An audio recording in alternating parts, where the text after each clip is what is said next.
What's up, everybody? I'm Marcus. I'm Ryan. And together, we are the Northwest Sports Fanatics. Back at you guys to get you ready for this weekend of football. So we're going to go over our top 3 games in the NFL and also college. Right, so there are some exciting matchups on both ends, primarily in the NFL, but we do have a spicy matchup in college football this weekend, so let's get right to it. All right, the first game in college we're going to look out for is the number 6 Texas A&M Aggies. They're going against the number 1 ranked Alabama Crimson Tide. All right, so 6-0 Texas A&M versus 7-0 Alabama Crimson Tide. SEC battle for supremacy of the division, 12:30 p.m. on CBS.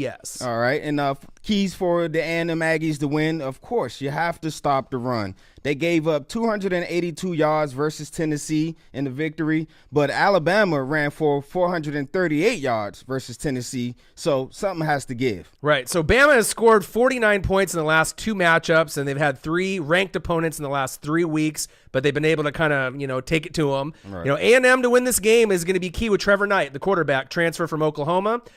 He's averaging about 250 yards. He's going to need about 300 against his Bama D, which is a pretty hard task. Right. He's averaging about, a couple good plays a game. I wouldn't say, a phenomenal, playbook, obviously each weekend and week out. Mm-hmm. But the key for them really is the ground game. They're averaging about 274 yards on the ground with Trayvon Williams and obviously, Knight himself. Right. So about 117 a game for Trayvon Williams, their starting running back stud. And freshman. Knight, freshman, not bad. And then Knight obviously averaging about 84 yards at the quarterback position. He's got 9 passing touchdowns and 9 rushing touchdowns. So they're going to need to impose their will on the A&M offense if they want to stand a chance. For the Alabama Crimson Tide, their pass D is going to be crucial for them. They only gave up 92 yards to Dobbs in Tennessee through the air. A&M likes to spread them out and get the ball to their athletes, so we'll see how good that talented Alabama secondary really is. Right. The D ends are the key. Myles Garrett and Deshaun Hall. They got 7.5 sacks combined with 16 quarterback hurries. Right. So if they can get to the quarterback on Bama, Jalen Hurts, and put him on his back, that's going to give them a heck of a lot better chance to keep competitive in the second half. But we all know the outcome, Roll Tide. Right, absolutely.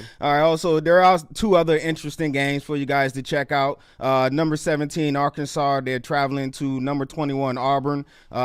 Arkansas is 5-2. Auburn is 4-2. That game is 3 p.m. on ESPN. And also look out for number 23, Ole Miss. They're going against number 25, LSU. That's 6 p.m. on ESPN. Yeah, and one last thing I just want to mention about Bama, because it's pretty incredible and we got to talk about it. They got 8 TDs on interceptions and fumble recoveries. Wow. 3 on punt returns, totaling 11 for the season. That's 1 more than last year in 2015 when they had 10. So the defense is legit. Special teams is legit. The coaching is legit. Watch out for Jalen Hurts, quarterback, Damian Harris, running back, and Calvin Ridley, wide receiver, to really take off in that second half. And we'll have to see if they can, keep the undefeated streak alive. And they are the best team in the country, so I imagine they will. All right. Now let's go to the NFL. First game we're going to talk about is going to be the Minnesota Vikings going against the Philadelphia Eagles. All right, so Vikings 5-0 coming off a bye week versus the Philadelphia Eagles 3-2 on 10 a.m. Fox affiliate. And the key in this game is going to be that Vikings defense, of course. They average 4 sacks a game. They're going against the Eagles O-line that missed Lane Johnson last week and gave up 5 sacks to my Redskins. So how they protect their quarterback, Mr. Carson Wentz, is going to be key. Right, so Carson Wentz, 7 TDs and 1 pick, 1,186 yards against Sam Bradford, 6 TDs, no picks, 990 yards. Now, you mentioned the Vikings D is legit. Right. They got 19 sacks. They lead the NFL. They got a plus 11 turnover differential, right? They're allowing only 12.6 points per game. So it goes on, and they got 10 players on IR. So it's going to be really interesting to see if Sam Bradford can get revenge on the team that kind of gave up on him. All right, and for the Philadelphia Eagles, like you said, the Vikings, they like to take away the ball. They must take care of the ball, but it's ironic in this game that both teams are ranked 1 and 2 in first turnovers committed. So that's good. So Carson Wentz, you must take care of the ball. You in that offense because that stingy, that greedy Vikings defense will be coming after you. Right. Harrison Smith, Xavier Rhodes, Anthony Barr, Sharif Floyd. It goes on and on. But if you can get like Darren Sproles loose a couple times, maybe Jordan Matthews with a cheap touchdown here and there, and if Wentz can protect the ball, this could be a huge trap game for the Vikings. Right. And obviously the Eagles started off 3-0 and they dropped the last two. So this is going to be key for them to keep up with the Redskins and Dallas in the NFC East. All right, our next game, we're going to talk about the Northwest Zone, Seattle Seahawks. They're going against the Arizona Cardinals. All right, Seattle's 12th man, 4-1 versus the Cardinals, 3-3.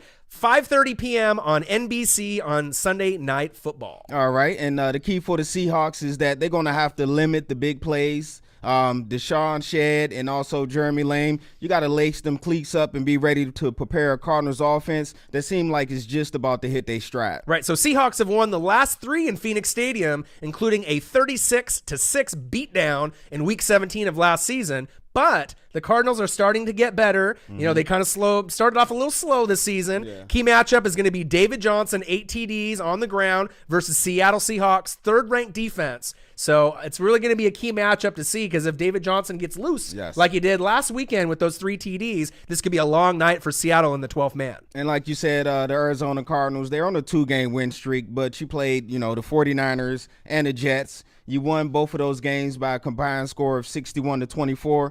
But the Seahawks are not that JV squads that you just faced previously. But another note is that the Cardinals have won 4 out of the last 5 versus Seattle. Right. So Seattle's 3rd-ranked defense, number 1 in yards allowed per game, 283, versus the Cardinals D, who's actually not shabby themselves. Yeah. They're ranked in the top 5, number 5. So it should be a good defensive battle. And it's kind of like when we were talking about the Packers and Dallas last weekend. These teams mirror each other pretty well, not just being in the same, NFC West division foes. Right. All right. They're both scoring about 21 to 25 a game, and they're only giving up about 15 to 17. So they can put points on the board and they can stop you as well. For me, the key is Russell Wilson and Richard Sherman of the Legion of Boom. Richard Sherman lost his head last weekend, obviously with some bad, play calling on, the defensive coordinator's part, and some of the defensive kind of hiccups that they had. Miscommunication with some of the safeties back there. But if they want to stay on the top of the NFC with the Vikings and the Cowboys, they're going to have to win this game and show Arizona who's boss. All right, so there you have it. Also, one more game we just wanted to touch on real briefly.